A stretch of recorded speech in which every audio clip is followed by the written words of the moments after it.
Seorang mantan pasukan khusus yang sekarang menjadi agen CIA bernama JJ saat itu sedang dalam penyamaran untuk mengawal transaksi plutonium di Rusia. Akan tetapi, karena penyamarannya terbongkar, JJ pun mengakhiri transaksi ini dengan aksinya.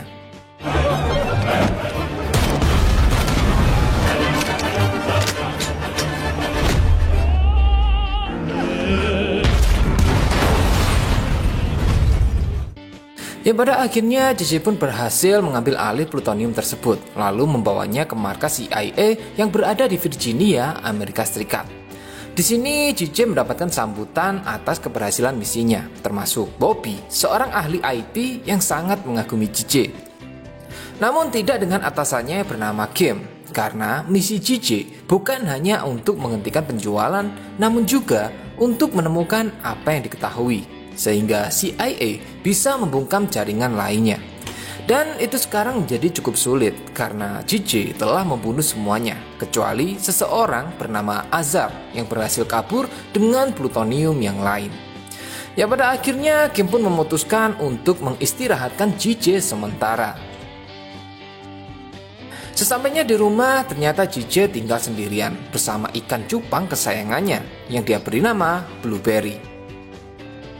Adegan berpindah ke Chicago di mana kita diperkenalkan dengan seorang anak berumur 9 tahun bernama Sophie yang tinggal di sebuah apartemen bersama dengan ibunya bernama Kate yang bekerja sebagai seorang perawat di sebuah rumah sakit di bagian unit gawat darurat. Di sini juga diperlihatkan bahwa Sophie sangat sulit untuk mendapatkan teman. Walaupun dirinya sudah sering mencoba untuk mendekatkan diri, namun tidak ada satupun dari teman-teman sekolahnya yang mau bermain dengan dirinya.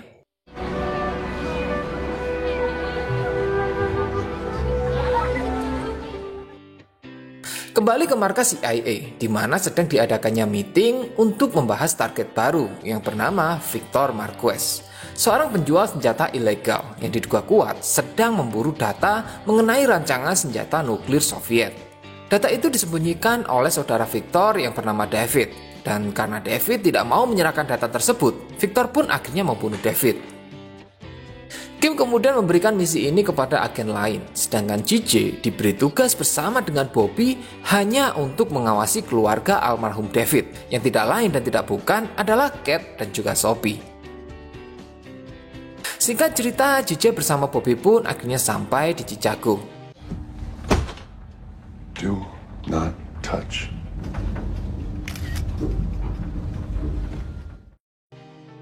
Setelah mempersiapkan semuanya, mereka kemudian bergerak untuk memasang beberapa kamera pengintai ketika apartemen Kate sedang kosong. Namun tanpa diduga, tiba-tiba Kate kembali karena dompetnya tertinggal. Dengan dibantu pengawasan dari Bobby, JJ mencoba untuk bersembunyi.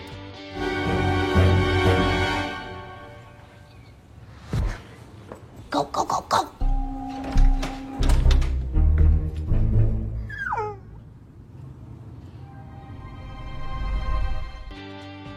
Dalam misi pengawasan yang membosankan ini, Bobby mencoba untuk meminta JJ mengajarinya bagaimana seorang agen beraksi.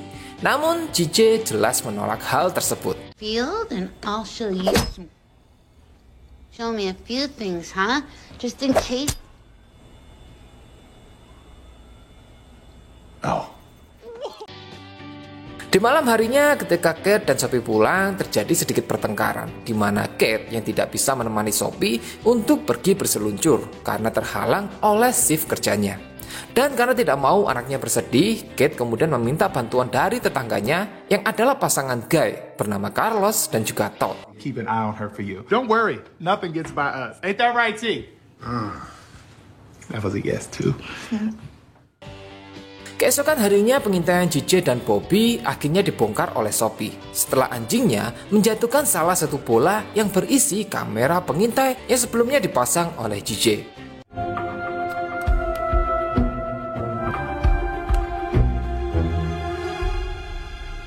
Merasa ada yang aneh, Sophie kemudian mendeteksi jaringan wifi baru menggunakan aplikasi yang ada di handphonenya.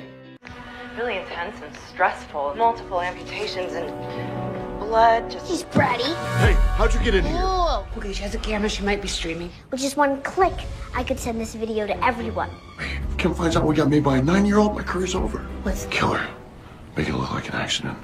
Wow, still recording. Singkat dari percakapan mereka, Sophie menawarkan kesepakatan di mana dia akan merahasiakan rekaman tersebut, asalkan JJ mau menemaninya pergi berseluncur. What? Are you afraid? Size 15. Nice move, but boom! Di sini JJ yang melihat Sophie dijahili oleh teman-temannya kemudian membalas, yang berujung diusirnya mereka berdua dari area berseluncur. You're out of here. Zero tolerance bullying. Dalam perjalanan pulang sambil memakan es krim, Sophie membuat janji kepada JJ untuk merahasiakan rekaman tersebut. Sesampainya di lift apartemen, Kate yang terkejut melihat anaknya sedang bersama orang asing, lantas melayangkan tendangan super. Mom, no, wait. Oh my god. Oh, my daughter! Give me my phone. Where's my phone? Namun setelah dijelaskan oleh Sophie, Kate pun merasa bersalah dan meminta maaf kepada JJ. Can I just help you? No, it's okay. I'm good. Just head home. Keesokan harinya, Sophie menyapu tas wastafelnya dan berhasil membuat JJ datang untuk membantu sang ibu memperbaiki pipa air. It's not a pipe, it's a loose fitting. Dia juga berhasil memaksa JJ untuk ikut makan malam bersama. Oh my god. Excuse me for a second. I better take... Wait. You put a camera in the bathroom? What kind of perp puts a camera in the bathroom? We wired the building to make it look like a gas leak. Boom. Zero evidence. We're out of here. Dalam kesempatan ini, Sophie juga berhasil membujuk JJ untuk menemaninya dalam acara sekolah karena sang ibu tidak bisa izin dari pekerjaannya. Seriously? Special Friends Day? That kid is tricky, man. Di acara ini, semua orang tua memperkenalkan diri dan juga pekerjaan mereka masing-masing, yang membuat semua siswa menjadi kagum. Namun, ketika tiba giliran JJ, dia hanya mengatakan bahwa dirinya bekerja sebagai pembuang sampah. Di saat yang sama, JJ mendengar beberapa murid mulai mengejek Sophie, yang pada akhirnya hal itu membuat JJ mengatakan pekerjaan yang sebenarnya tentang sebagai pembuang sampah masyarakat dan menjelaskan bahwa dia adalah seorang mantan pasukan khusus yang saat ini bekerja untuk CIA. Atas kejujurannya tersebut, banyak sekali murid maupun orang tua yang kagum dengan JJ dan bahkan berimbas kepada Sophie yang kini mulai memiliki banyak teman. Termasuk juga Kate yang sangat berterima kasih kepada JJ yang berhasil membuat Sophie terlihat begitu bahagia.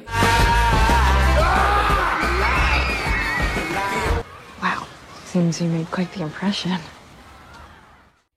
Sementara itu, sang penjahat utama bernama Victor terlihat sedang mengamati seseorang dan tanpa diduga, dia menyadari adanya agen CIA yang sedang menyamar. Kembali pada Sophie yang kali ini berhasil menjebak JJ untuk melatihnya menjadi seorang mata-mata. JJ pun memberikan beberapa tantangan kepada Sophie, mulai dari melewati detektor kebohongan, memasuki apartemen yang sama sekali tidak dikenal, serta bagaimana melewati musuh yang sulit untuk dilawan. Yang secara mengejutkannya, Sophie berhasil melewati semua tantangan tersebut. I don't need a machine to tell me if someone's lying. Yeah. Mon régime végétarien et tout le whisky que je m'envoie. There'd be zero chance that you... Seiring berjalannya waktu, ternyata Sophie memiliki niatan untuk mendekatkan JJ dengan ibunya. Later, JJ. See you, kid. Hey. Hingga ketika JJ berniat untuk keluar bersama Kate, dia dihadang oleh Carlos dan juga Todd yang diminta oleh Sophie untuk memperbaiki pakaian JJ. 10 minutes? I'm not God. This will never work. Just cancel and reschedule for me. Setelah selesai, barulah JJ dan juga Kate pergi berdua ke sebuah tempat yang ternyata tempat mereka kencan diawasi oleh Bobby dan juga Sophie. Do you want to dance? I don't think. Correct. Don't think. You should not. Are you afraid?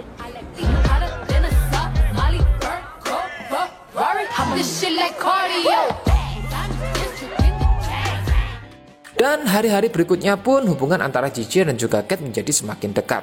Dan bahkan JJ dipercaya Kate untuk menjaga Sophie ketika dia tidak bisa pulang karena perpanjangan shift kerjanya. Hi, Mom.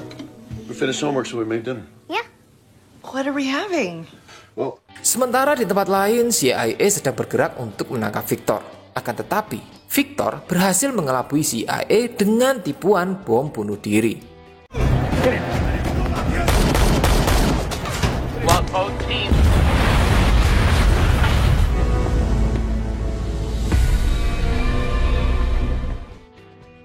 Keesokan harinya, JJ dan juga Bobby dipanggil ke markas CIA karena menganggap kasus Victor telah berhasil diselesaikan.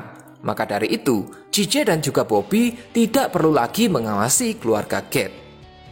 Namun tidak hanya itu, Kim juga memberhentikan Bobby dan juga JJ dari CIA karena menganggap mereka telah membahayakan misi dengan melanggar protokol, yaitu untuk tidak berhubungan dengan keluarga target. Yang ternyata selama ini kegiatan JJ dan juga Bobby diawasi langsung oleh CIA dengan cara meretas hard drive milik Bobby.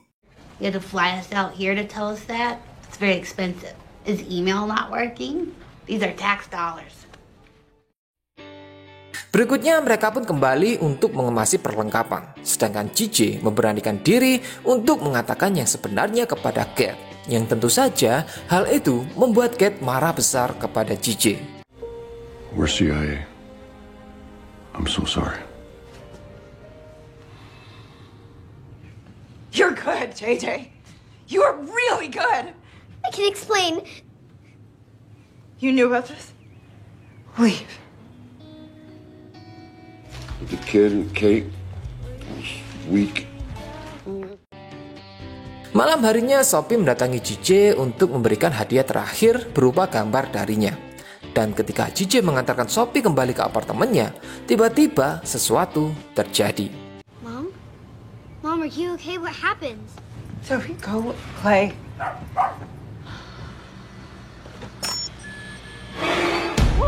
Holy crap.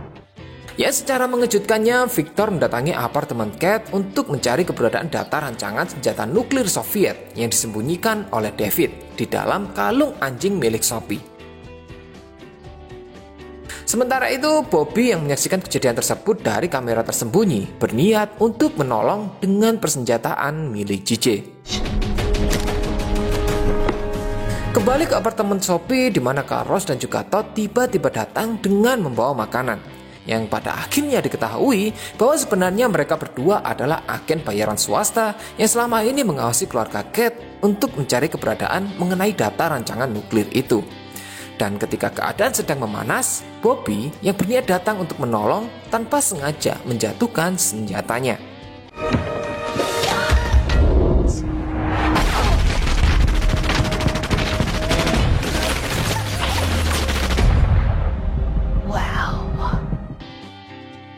Victor memanfaatkan keadaan ini untuk mengambil data serta menculik Sophie lalu membawanya pergi. She don't know me.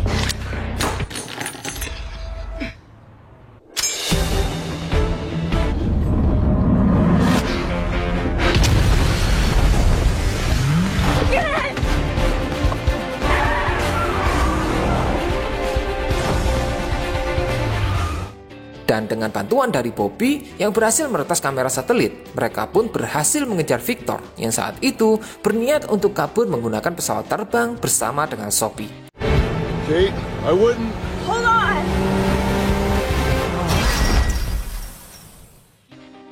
JJ kemudian menghadang laju pesawat tersebut dengan mobil tangki bahan bakar serta aksi yang heroik.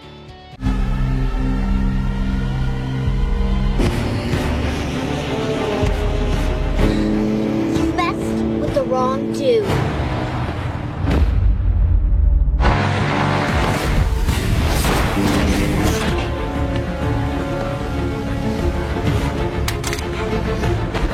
Sementara itu, Sophie yang berusaha melepaskan diri tanpa sengaja membuat pesawat itu kembali bergerak.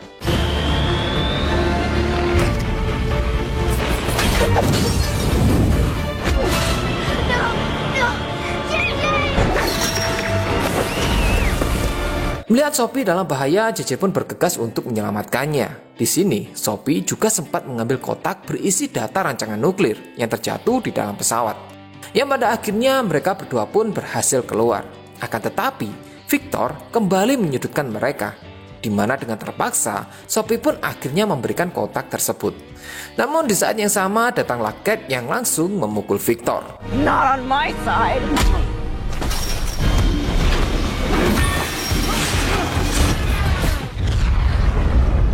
Ternyata Sophie terlebih dulu mengambil data rancangan nuklir itu dari dalam kotak. Dia lalu memberikan data itu kepada JJ. Not bad, kid. JJ, wait! It's a dud. Where's the fun in that? Don't tell anyone I did this.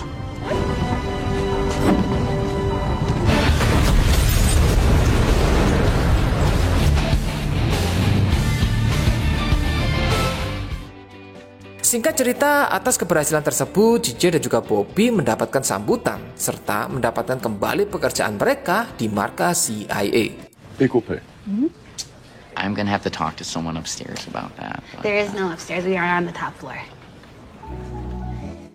Film ini diakhiri dengan memperlihatkannya hubungan antara Cat dan JJ yang kembali membaik dan semakin dekat. Been practicing, bitches! Money, had some Molly, hotter than a soft Molly.